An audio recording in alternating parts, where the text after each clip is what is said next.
Estou tentando sempre colocar em destaque a controvérsia sobre teoria monetária. Os neoclássicos são descendentes keynesianos, os monetaristas são descendentes dos clássicos. O âmago, o ponto central da controvérsia é esse. As pessoas trabalham num mundo com preços nominais ou com preços relativos. Elas não se enganam com a inflação e com a deflação, ou elas se enganam? E eu dei o exemplo da navegação. Quer dizer, o navegante trabalha num mar de cruzeiros ou de dólares, apesar de ele ter um ponto de partida conhecido e um destino desejado. Mas na viagem é toda determinada por ventos, marés, ondas, que afetam esse mar de cruzeiros, onde ele navega. Para os clássicos, esse mar, ou ele não atrapalha, não perturba a visão de rumo e de coordenadas do navegador, porque ele aprende rápido, que apesar de ele estar olhando para cá, ele quer ir para lá, ou atrapalha, que é o ponto de vista dos keynesianos e dos seus descendentes. Hoje, nós vamos parar um pouco a controvérsia para dar uma aula ou duas muito estranhas. Eu espero que vocês achem estranho. O que os economistas falam é estranho para os não economistas. E hoje nós vamos estudar o que é dinheiro do ponto de vista dos não economistas, dos sociólogos, dos arqueólogos, dos antropólogos e da semiótica. Porque o nosso tema é dinheiro, e apesar de ser dinheiro e teoria monetária do ponto de vista dos economistas, nós temos que pesquisar ou pelo menos passar pelo ponto de vista pelo ponto de vista de outras áreas de conhecimento sobre a questão do dinheiro. Então a aula de hoje é o que é dinheiro.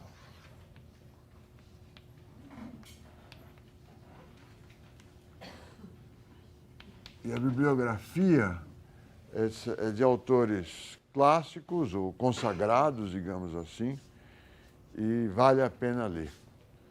O primeiro autor é o Georg Simmel, alemão, século XIX, final do século XIX, que escreveu O Dinheiro. Está na lista de leitura o livro dele. É um livro consagrado.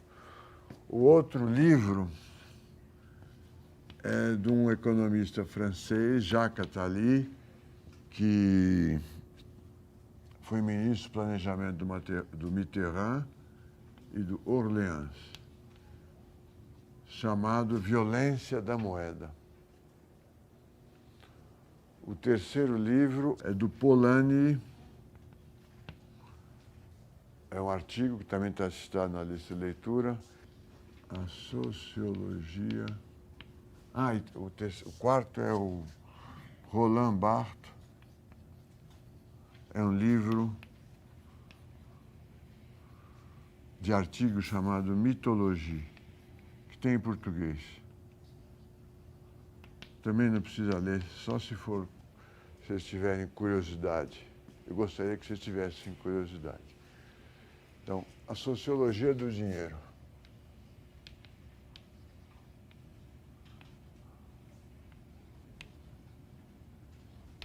É esse cara aqui, o Simmel. Primeiro vamos pensar de novo na importância do dinheiro na vida contemporânea. Como eu disse na primeira aula, nós vivemos num mundo todo enumerado, todo cheio de etiquetas, com preços, números.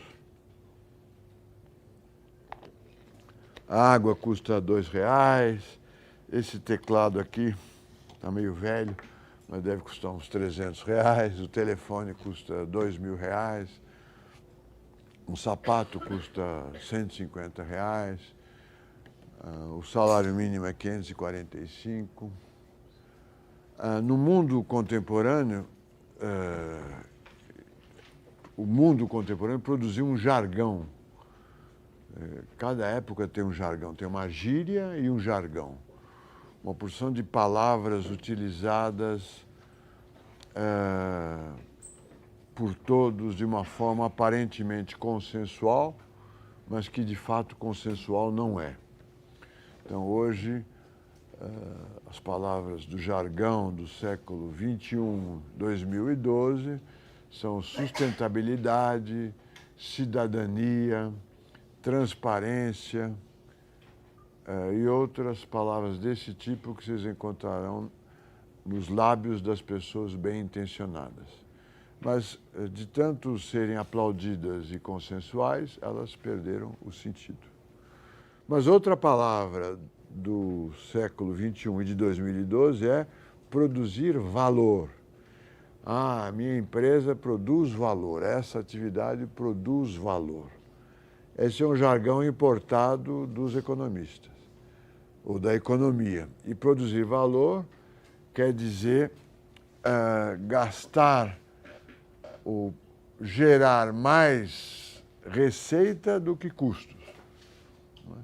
Isso que é uma linguagem dos economistas acabou sendo apropriada primeiro pelos MBAs de Harvard e depois pelos políticos, e hoje faz parte de um jargão, uma palavra que não está bem claro o que é o significado. Também faz parte do nosso jargão para entender o que é economia, porque produzir valor é produzir mais dinheiro do que gastar dinheiro. Porque o valor é medido em dinheiro e o que você gasta também é medido em dinheiro. Dentro do jargão atual, o que é sustentável do ponto de vista econômico é aquilo que produz mais dinheiro do que gasta. O que não é sustentável é considerado artificial, falso, temporário, subsidiado. Todas essas são palavras negativas, né? Isso aqui é subsidiado. Isso aqui só existe porque o governo apoia ou porque o governo não cobra impostos dessa atividade. Isso é não natural no século XXI, em 2012. Eu imagino que na época das religiões, do século XVII, XVI, XV, natural era o que era criado por Deus. O que não fosse criado por Deus não existia. Na Bíblia, no Velho Testamento, vou contar uma história que eu aprendi interessante. A comida kosher é uma comida, uma dieta dos judeus. Os muçulmanos não têm a comida kosher, mas também têm algumas restrições, particularmente com o porco, como os judeus têm. A explicação que os judeus dão atualmente é que era uma regra de saúde antiga, o porco faria mal à saúde e que passou pelos tempos. Foi, vamos dizer assim, derivada de uma interpretação da Bíblia, mas era uma regra de boa saúde, de boa higiene. A interpretação, a história diferente que eu ouvi, numa aula, é que no Gênesis, que conta a história do mundo, numa interpretação literal, Deus criou os animais com certas características naturais, que fazia com que, por exemplo, os peixes têm escama e vivem na água. Os animais têm 4 patas e vivem na terra. Que mais? Os animais que vivem na terra têm a pata de uma determinada forma. Uma interpretação literal do Gênesis gerou a conclusão de que o que não obedecesse a essa cosmogonia, a essa descrição do mundo, era não natural, não divino e, portanto, coisa do diabo. Assim, eu não sei se o kosher é assim, eu tenho a impressão que é, a lagosta que tem pernas e anda no fundo do mar não é natural. Portanto, é coisa do diabo, coisa do mal, não deve ser comida. O peixe sem escama, peixe de rio, não deve ser comido. E o porco, que tem aquela patinha estranha, além de ser estranho o rabo e o focinho também, né? É banido da alimentação. Uma interpretação literal do Gênesis, que gerou a dieta kosher. Estudos bíblicos mostram que o porco era um animal limpo nos tempos da antiguidade e com menos doenças do que os cavalos e os bovinos. É lógico que é uma interpretação não aceita, mas é a interpretação de um estudante da Bíblia. Isso não acontece só com os judeus. Os muçulmanos, eu não sei a razão, deve ser parecida. O islamismo é uma religião próxima ou inspirada inicialmente no judaísmo, por incrível que pareça. No final desta aula ou na aula que vem, nós vamos mostrar que não tem nada de, por incrível que pareça. É plausível que o judaísmo, o cristianismo e o islamismo, as três religiões decorrentes do Abrão, têm origens próximas e compitam entre si, e não com o budismo, o shintoísmo ou religiões da Ásia, do Extremo Oriente. O cristianismo também produziu interpretações da Bíblia literais que até pouco tempo causavam desconforto ou sofrimento desnecessário. A frase do Gênesis, parirás o teu filho com dor, proibia no passado que as mulheres fizessem cesariana. A operação cesariana era banida ou proibida pela Igreja Católica. E não fiquem escandalizados, porque nós, economistas, também devemos produzir uma porção de regras que nós vamos ver na época, quando estudarmos a depressão, que cerceiam o nosso pensamento e a possibilidade de agir. Muito bem, todo esse desvio é para mostrar ou para sugerir que no mundo contemporâneo o dinheiro é muito importante e o que não produz dinheiro não é natural, não é sustentável, não produz valor. Eu chamo essas palavras de jargão porque elas são valores incontestáveis e também não discutíveis. A Petrobras já fez propaganda dizendo que ela era uma empresa verde e sustentável, até que o Conselho Nacional de Regulamentação de Publicidade, o CONAR, proibiu-a de fazer. A Vale também diz que é sustentável, ou dizia que era sustentável. Se vocês andarem na rua, vocês vão ver o Ford Eco. Por que diabo o Ford é Eco, ninguém sabe. Mas é um jargão que quem compra acha que está comprando um carro verde. Ou, se não acha, pelo menos faz a propaganda que aquele carro é verde. Ele consome gasolina, produz CO2 e não tem nada de verde. No mundo que nós estamos vivendo, o dinheiro é que faz as coisas ficarem naturais, para dar um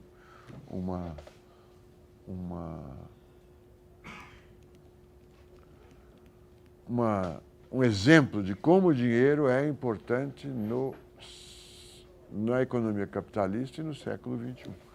Mas também era importante no século XIX e XX. Portanto, ele não parece um treco, como a teoria quantitativa ou os clássicos imaginavam. E os seus seguidores imaginam. Não parece uma coisa pouco importante, a que as pessoas usam apenas para facilitar as trocas. Ao contrário, ele parece fundamental. É interessante que os monetaristas, que acreditam na teoria quantitativa da moeda e que ninguém se engana com dinheiro, são chamados de monetaristas e são os grandes teóricos do assunto moeda. é uma espécie de inversão. A moeda não é importante, diria o Friedman, mas ele é um monetarista, ele estuda a moeda. Ela é importante nos escritos do Friedman porque ela atrapalha. O ativismo do Banco Central atrapalha, o ativismo do Ministério da Fazenda atrapalha. A economia devia ser deixada livre, mas eles são monetaristas. Bom, para o Zimmel, entrando agora em sociologia, antes de entrar na sociologia do dinheiro, era bom lembrar a vocês algumas coisas importantes que eu gostaria de transmitir aos meus alunos como método. O primeiro item desse assunto, método, eu já falei com vocês, é não tenham medo de ler coisas que vocês não entendam. Leiam muitas vezes e depois aceitem ou rejeitem. A segunda é não comprem ou não aceitem mecanismos mágicos que explicam um fenômeno. A teoria quantitativa da moeda foi, pelo menos no debate entre monetaristas e quantitativistas, um mecanismo mágico. Explicada por mecanismos mágicos, né? Chove dinheiro, aumenta os preços. O governo põe dinheiro na economia, as pessoas saem gastando. O que nós vimos no artigo do Tobin é uma pergunta cuidadosa. Como se cria o dinheiro? E uma vez criado, como que as pessoas tratam esse dinheiro? Mas passo a passo, sem que viesse um pulo mágico na explicação, dizendo, dando exemplo, ó, tem mais dinheiro, o preço do dinheiro cai e a gente sai por aí gastando. Como é que funciona isso? Essa visão jornalística, investigativa, que o dinheiro é impresso nos porões do palácio e depois o governo sai gastando, é uma visão de alguns episódios do período feudal, em que o senhor feudal, na base da violência, retirava a moeda, chamava de volta, como é que é isso? Retirava de circulação as moedas de ouro ou de prata e as devolvia com menos ouro e menos prata. Daí que vem esse tipo de pensamento. Mas não é assim que se cria dinheiro. A terceira regra metodológica que eu quero dar para vocês é: perguntem sempre quanto é e o que é. Evitem, isso eu falo para os cursos que eu dou para os jornalistas também, evitem as porcentagens. Por que eu falo evite as porcentagens? Porque você acaba falando sobre coisas que você não sabe exatamente como estão sendo medidas. E para acordá-los, eu vou dar um episódio da minha experiência pessoal. Eu, no governo federal, na época que existia a lei da informática, era uma lei que pretendia proteger a indústria nacional de informática. E ela era não só parte da política industrial, como também parte da política de segurança nacional, governo militar. Em 1983, 5, assume o primeiro governo civil, mas a lei estava lá e existia um Conselho Nacional de Informática. E eu tomava parte nesse conselho. Sentavam numa mesa, numa sala fechada. Na primeira mesa sentavam os ministros, atrás os assessores e atrás os assessores dos assessores.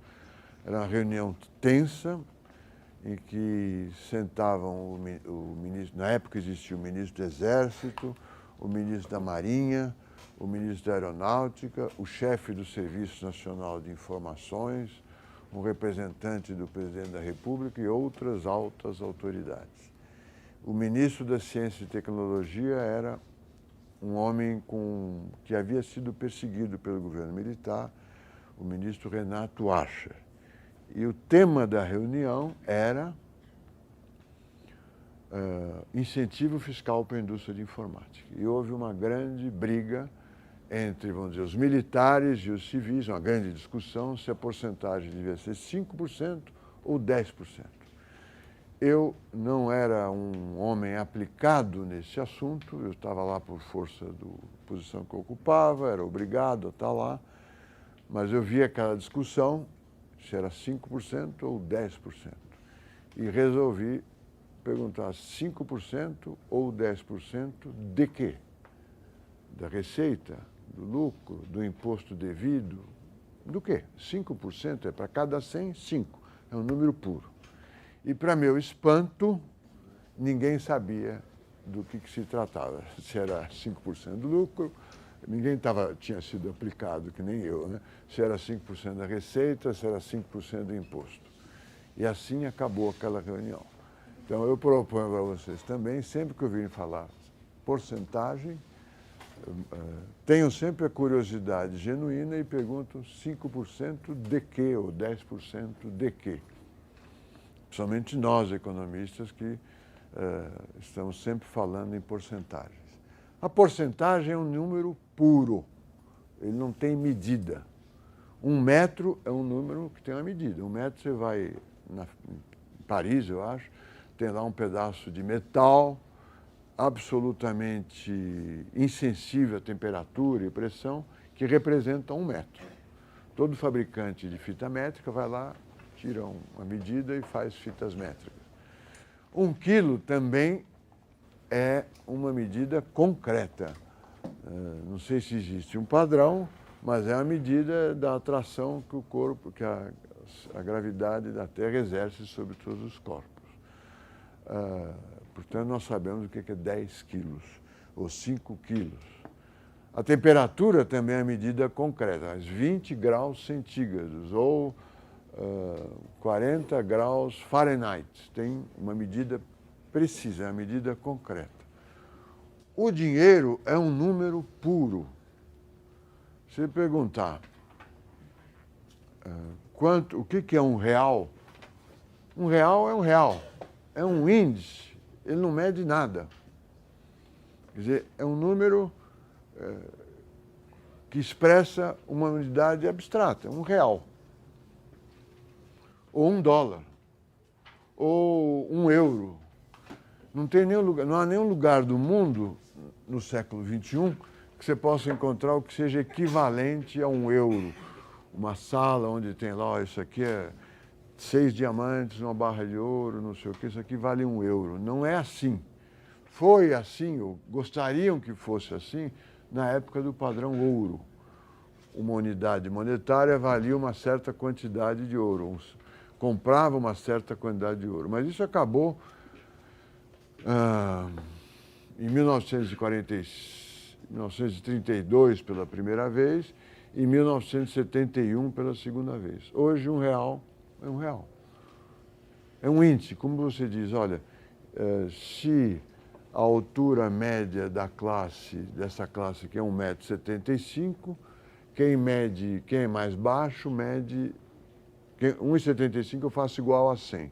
Quem é mais baixo, eu digo que é 90, por exemplo, é 10% mais baixo. Quem é mais alto, 10% é 110. Aí é um número puro, é um índice. O dinheiro é um índice. Os monetaristas acreditam que se olha para esse índice e sempre está calculando porcentagens. E os não monetaristas dizem, olha, esse índice é que pauta a nossa vida e nós não calculamos as porcentagens com tanta rapidez assim. Nós não calculamos preços relativos, nós trabalhamos com índice. Mas é um índice, é tão importante na nossa vida, mas é um índice. É um número abstrato. Nós somos uma sociedade, parece um mundo, mais do que uma sociedade, pitagórico. Tudo tem um número e esse número é um número puro. Nós falamos, o produto interno bruto brasileiro é de 4 trilhões de reais. Não é 4 trilhões de horas trabalhadas, não é 4 trilhões de toneladas, não é 4 trilhões de volts, são 4 trilhões de reais. É uma sociedade sofisticada, que mede todas as coisas por esse índice. E que pretende que esse índice, que mede coisas tão diferentes, tenha um valor estável. É uma pretensão,